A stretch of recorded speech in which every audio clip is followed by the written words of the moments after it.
नमस्कार.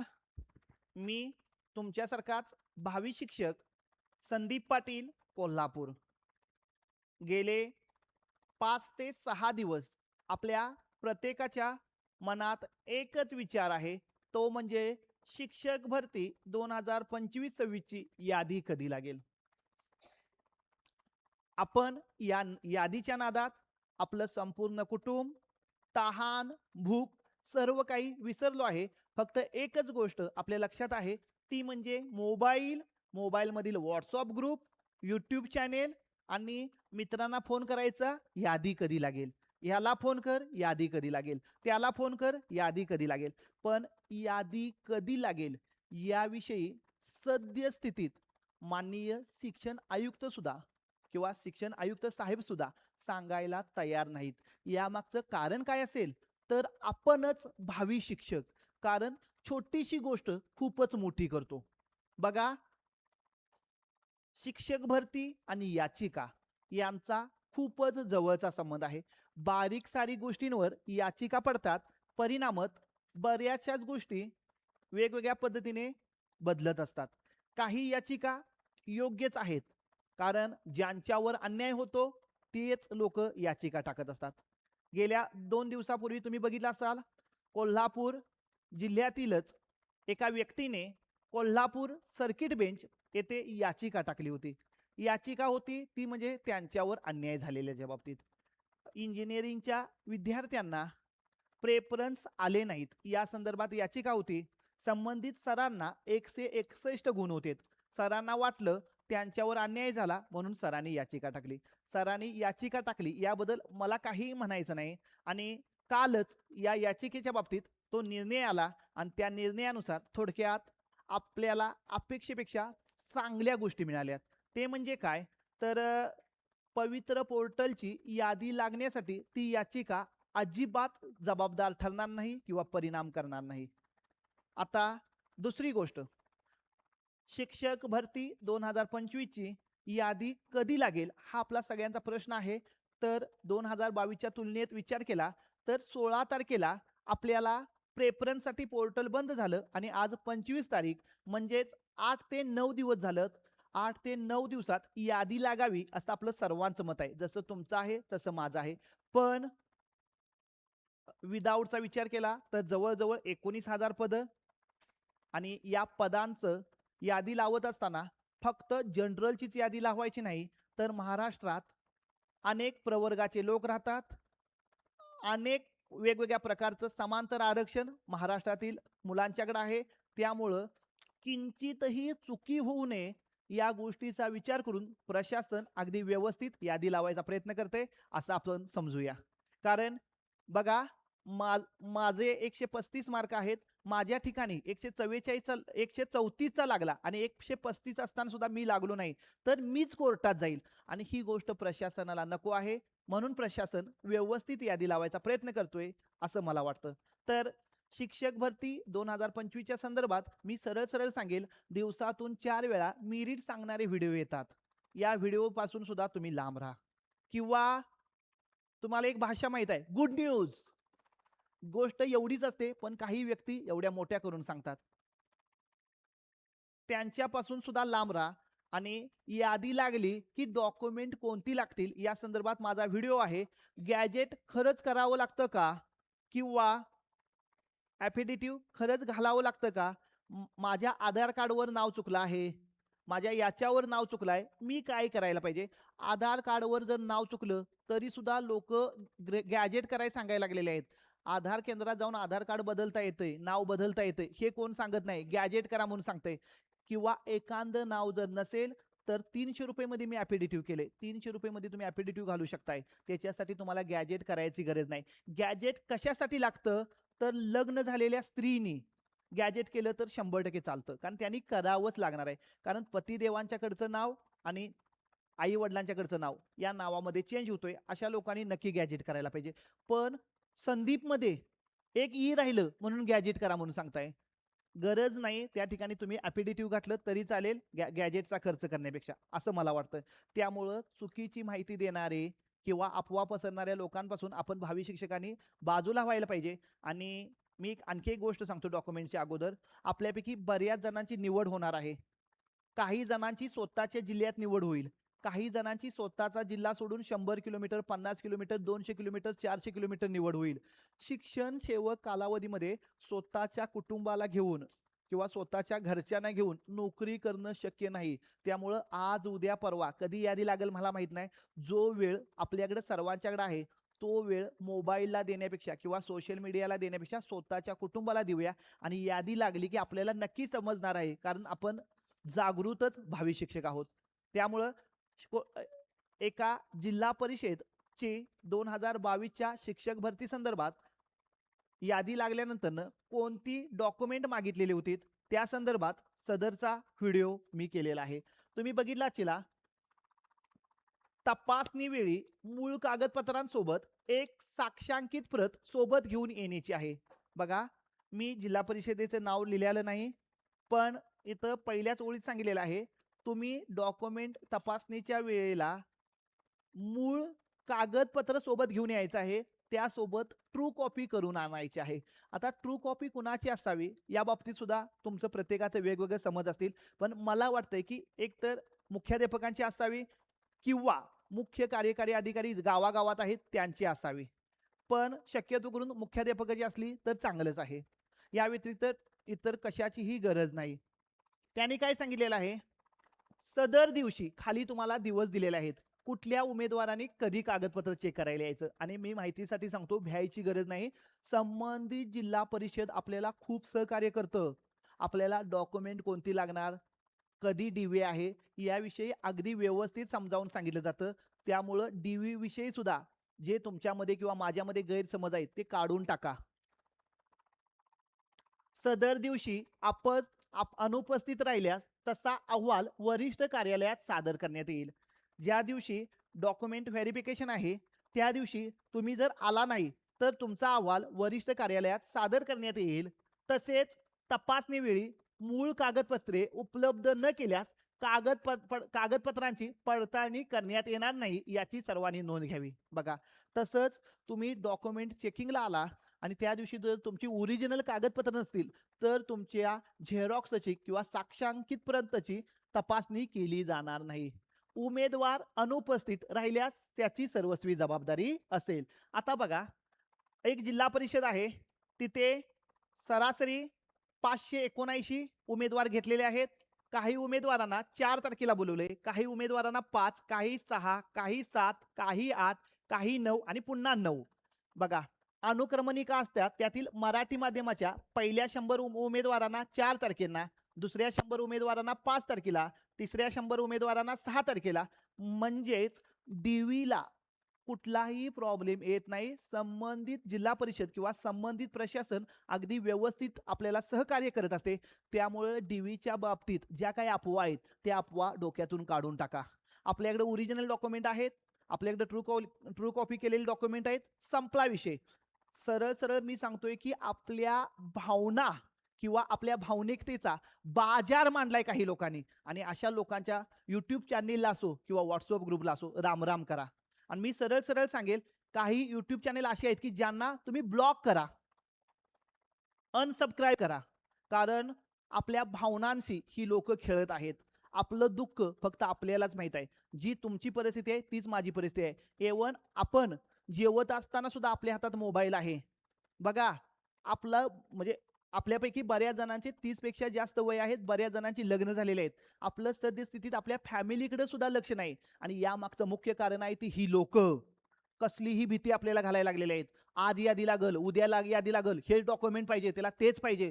पण मी सरळ सरळ सांगतोय की संबंधित प्रशासन आपल्याला अगदी व्यवस्थित मदत करते, सहकार्य करते. त्यामुळे अफवांपासून लांब राहा. युट्यूब चॅनेल पासून, व्हॉट्सअप चॅनेल पासून स्वतःला दूर ठेवा. पुढे जाऊया आपण.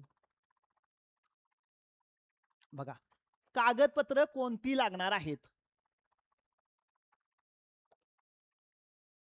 उमेदवारांनी कागदपत्रे पडताळणीसाठी खालीलप्रमाणे मूळ कागदपत्रे व एक साक्षांकित प्रत घेऊन उपस्थित राहायचं आहे. म्हणजेच आपल्याला डॉक्युमेंट व्हेरिफिकेशनला यायचं आहे, त्यावेळेला मूळ कागदपत्रांचा एक गट्टा आणि झेरॉक्सची ट्रू कॉपी केलेला एक गट्टा लागणार आहे. त्यामध्ये आता काय काय लागणार आहे, तर आपल्याला सगळ्यांनाच माहित आहे, पवित्र पोर्टलला आपण आपलं नोंदणी केली, पोर्टलला रजिस्ट्रेशन केलं, त्यावेळेच्या रजिस्ट्रेशन केलेल्या डॉक्युमेंटची एक प्रत लागणार आहे. आपण डिसेंबर जानेवारीच्या दरम्यान पोर्टलला रजिस्ट्रेशन केलेलं होतं, ती एक प्रत. त्यानंतरनं उमेदवाराचा सध्याचा पासपोर्ट साईज फोटो. आपल्यात काही जण चिंगटे आहेत, 18 वर्षाचा असताना फोटो देतात, 16 वर्षाचा असताना फोटो देतात, 20 वर्षाचा असताना फोटो देतात. म्हणून इथं त्यांनी नमूद केलेलं आहे, उमेदवाराचा सध्याचा फोटो पाहिजे, प्राचीन काळातला आणू नका. तिसरी गोष्ट त्यांनी सांगितलेलं आहे, जन्मतारखेबाबत माध्यमिक शालांत परीक्षेचे प्रमाणपत्र म्हणजे 10वीचे प्रमाणपत्र पाहिजे, आणि ते नसेल तर शाळा सोडल्याचा दाखला पाहिजे तुमच्या जन्मतारखेच्या पुराव्याच्यासाठी. त्यानंतरनं 12 बघा, माध्यमिक शाळा प्रमाणपत्र परीक्षेचे म्हणजे थोडक्यात याच्या बाबतीत मी एकच सांगतो की 10वीचे आणि 12वीचे गुणपत्रक आणि प्रमाणपत्रक पाहिजे. या तारखेचा आपल्याला सध्या काहीच संबंध नाही. आपल्याला तारीख पाहिजे असेल तर एक गोष्ट लक्षात ठेवा, शिक्षक भरती 2015 साठी 2025 साठी सगळ्यात महत्वाची तारीख कुठला असेल तर 15 मे 2025. बघा, 10वीचं प्रमाणपत्र आणि 10वीचं गुणपत्रक पाहिजे, 12वीचं प्रमाणपत्र आणि 12वीचं गुणपत्रक पाहिजे. आणि 1ली ते 5वी साठी पात्र असणाऱ्या मुलांना ग्रॅज्युएशनचं जरी नसलं तरी चालेल, कारण आपल्याला नोकरी मिळत असताना HSC DED किंवा HSC DED वर किंवा DEDचे वेगवेगळे प्रकार आहेत, त्याच्यावर मिळत असते. आता वेगवेगळे प्रकार कुठले दिलेले आहेत त्यांनी, DED, DLED, DTED यावर. बघा, 1ली ते 5वीला आपल्याला ज्यावेळेला नोकरी मिळते त्यावेळेला आपल्याकडे काय पाहिजे, 12वीचं गुणपत्रक आणि प्रमाणपत्र पाहिजे. पण 6वी ते 8वीला ज्यावेळेला आपल्याला नोकरी मिळणार आहे त्यावेळेला आपलं ग्रॅज्युएशनचं गुणपत्रक व प्रमाणपत्र पाहिजे. त्यानंतरनं 9वी ते 10वी किंवा 11वी ते 12वीच्या वर्गाला आपल्याला नोकरी मिळणार आहे त्यावेळेला आपल्याला काय लागणार आहे, MAचं किंवा MESCचं गुणपत्रक आणि प्रमाणपत्रक लागणार आहे.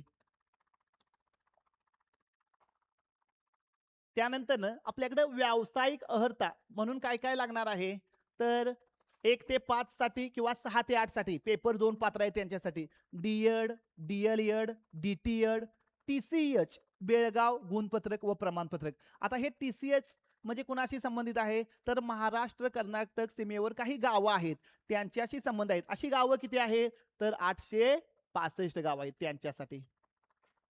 त्यानंतर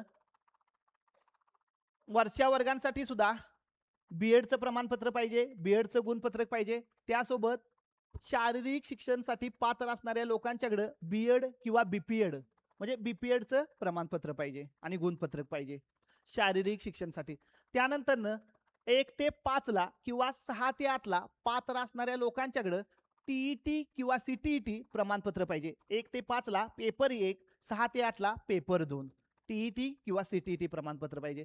त्यानंतर महाराष्ट्र राज्याचा रहिवासी असल्याबाबत प्रमाणपत्र म्हणजेच इथं बघा डोमिसाईल आपल्याकडे पाहिजे, डोमिसाईल दाखला आपल्याकडे पाहिजे. आणि हा दाखला कुणाचा पाहिजे, तर तहसीलदार यांचा पाहिजे. डोमिसाईल हा दाखला तहसीलदार यांचा पाहिजे. तसेच महाराष्ट्र कर्नाटक सीमा भागातील 865 गाव आहेत अशा लोकांच्याकडे जो दाखला लागणार आहे तो दाखला तहसीलदार साहेब यांचा लागणार आहे. त्यानंतर आपल्याला स्वतःच्या ओळखीसाठी एक तर आपलं स्वतःचं आधार कार्ड किंवा स्वतःचं पॅन कार्ड किंवा स्वतःचं निवडणूक आयोगाचं पत्र म्हणजेच मतदान ओळखपत्र किंवा पॅन कार्ड, स्मार्ट कार्ड किंवा ड्रायव्हिंग लायसन्स यांच्यापैकी एक पाहिजे इत्यादी पर्याय दिलाय. त्यानंतर मागासवर्गीय उमेदवार असल्याबाबत संबंधित उपविभागीय अधिकारी यांनी दिलेला जातीचा दाखला, जात प्रमाणपत्राची प्रत पाहिजे. ते बऱ्यापैकी सगळ्यांच्याकडे आहे, आपलं कास्ट सर्टिफिकेट.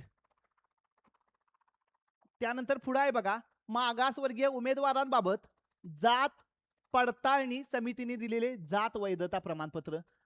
या प्रमाणपत्राच्या बाबतीत विचार केला तर फक्त STच DVच्या वेळेला लागतं, इतरांना 6 महिन्याची मुदत दिली जाते. त्यानंतर 16 नंबरचा मुद्दा आहे तो बऱ्यापैकी सगळ्यांनाच, कुणाला, बऱ्यापैकी सगळ्यांनाच काय लागणार आहे, नॉन क्रिमिनल पत्र म्हणजेच नॉन क्रिमिनल दाखला. हा दाखला कधीचा पाहिजे, तर बऱ्याच जणांना वाटतंय की 15 मे 2025चा पूर्वीचा पाहिजे. पण प्रशासनाने एक पत्र काढलेलं आहे, त्यामध्ये त्यांनी डायरेक्ट सांगितलेलं आहे, आर्थिक वर्ष 2025-26चं नॉन क्रिमिनल चालेल. कोणीही तुम्हाला भीती गाठली तर तुम्हाला ते पत्र सुद्धा बघायला मिळेल. बघा, 2025-26 आर्थिक वर्षातलं नॉन क्रिमिनल आपल्याला चालणार आहे. त्यानंतरनं एखाद्या उमेदवाराची निवड दिव्यांग आरक्षणातून झाली, भलेही त्यानं ओपनचं जरी मेरिट मारलं असलं तरी सुद्धा तो 40% दिव्यांग असल्याबाबतचा दाखला संबंधित जिल्हा शल्य चिकित्सक यांच्या नमुन्यात पाहिजे आणि त्यासोबतच त्या उमेदवाराचं ऑनलाईन UDID प्रमाणपत्र सुद्धा पाहिजे. पुढे गेलो, माजी सैनिकांचं ज्यांनी ज्यांनी समांतर आरक्षण घेतलंय त्यांच्याकडं जिल्हा सैनिक कल्याण अधिकारी यांचं प्रमाणपत्र हवं. खेळाडू अतिशय महत्वाचा मुद्दा आहे, ज्यांनी खेळाडूंचं आरक्षण घेतलेलं आहे या लोकांच्याकडं विभागीय क्रीडा उपसंचालक यांचा पडताळणी केलेला दाखला पाहिजे. विभागीय क्रीडा उपसंचालक यांचा पडताळणी केलेला दाखला कुणाकडे पाहिजे, तर खेळाडूंच्याकडे पाहिजे.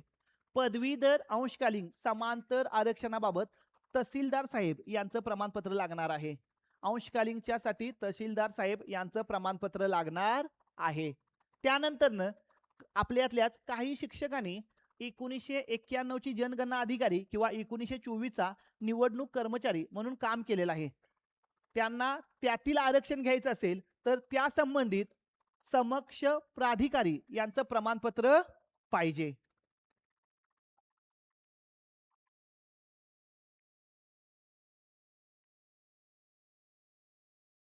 त्यानंतर उमेदवाराच्या नावात बदल असल्यास त्याबाबतचा पुरावा म्हणून गॅजेट पाहिजे. बघा, गॅजेट महिलांना 100% लागणार आहे नावात बदल असल्याबाबत. शासन राजपत्र म्हणजे गॅजेट. त्यानंतरनं आत्महत्याग्रस्त शेतकऱ्यांचा पाल्य असल्याबाबत जिल्हाधिकारी यांचं प्रमाणपत्र. बघा, आत्महत्याग्रस्त शेतकऱ्याचा पाल्य असल्यावर जिल्हाधिकारी साहेब यांचं काय पाहिजे, प्रमाणपत्र. आणि समांतर आरक्षणातून प्रकल्पग्रस्त म्हणून निवड झाल्यास संबंधित जिल्हाधिकारी साहेब, जिल्हा पुनर्वसन अधिकारी साहेब यांनी प्रदान केलेलं प्रमाणपत्र असणं आवश्यक आहे. समांतर आरक्षणातून भूकंपग्रस्त जर जागा आपण घेत असेल तर आपल्याकडं संबंधित जिल्हाधिकारी, जिल्हा पुनर्वसन अधिकारी यांनी प्रदान केलेलं पत्र पाहिजे. समांतर आरक्षणातील अनाथ, जर आपण अनाथाचं आरक्षण घेत असेल तर संबंधित उपायुक्त महिला व बाल कल्याण विभाग यांच्याकडून दिलं जाणारं प्रमाणपत्र पाहिजे. आणि लहान कुटुंबाचं प्रमाणपत्र सुद्धा आपल्याकडे पाहिजे. यासोबत देण्यात आलेली पडताळणी सूची परिशिष्ट अ मधील सर्व माहिती भरून घ्यायची आहे. त्यानंतरनं आपण तिथं जातो त्यावेळेला आपल्याला DVची तारीख दिली जाते आणि आपण कोणती कोणती माहिती भरून द्यायची आहे त्यासाठी सुद्धा आपल्याला कागदपत्रांचा बंच दिला जातो. म्हणून मी सर्वांना विनंती करतो की DV विषयी किंवा डॉक्युमेंट व्हेरिफिकेशन विषयी चुकीची माहिती देणाऱ्या लोकांपासून लांब राहावा. संबंधित प्रशासन तुम्हाला भरपूर सहकार्य करतं आणि डॉक्युमेंट व्हेरिफिकेशन हे काहीही अवघड नाही आणि शेवटचा टप्पा आहे. आणि डॉक्युमेंटमुळे मी बाहेर पडल, माझं असं असेल, माझं तसं असेल, तर तसं काही नसतं. बघा, एखादं स्पेलिंग मिस्टेक असेल तर तुम्ही ॲफिडेटिव्ह घाला, काय प्रॉब्लेम नाही. तुम्हाला नावात जास्त बदल असेल तर तुम्ही गॅजेट घाला, पण स्वतःच्या मनातील डॉक्युमेंट बाबत जी काही भीती आहे ती बाजूला काढा. कारण ज्या पद्धतीने तुमचा डॉक्युमेंटचा प्रॉब्लेम असतोय तसा अनेकांचा प्रॉब्लेम असू शकते. तुमच्याकडे जर ओरिजिनल डॉक्युमेंटच नसतील तर मात्र तुम्ही भरतीतून बाहेर आहात. तुम्ही जर TAT फ्रॉड असाल तर तुम्ही मात्र भरतीतून बाहेर आहात. तुम्ही जर डुप्लिकेट डॉक्युमेंट आणली असतील आणि शिक्षक भरतीसाठी वापरली असतील तर तुम्ही मात्र बाहेर आहात. पण आपली ओरिजिनल डॉक्युमेंट असतील तर आपल्याला काळजी करण्याचं कारण नाही. नक्की व्हिडिओ कसा वाटला हे नक्की सांगा. पण सद्यस्थितीत यादी कधीही लागू शकते. यादी कधी लागेल याविषयी कुणाला काहीही माहीत नाही. त्यामुळे अफवांपासून स्वतःला दूर ठेवा आणि स्वतःच्या फॅमिलीला वेळ द्या. धन्यवाद.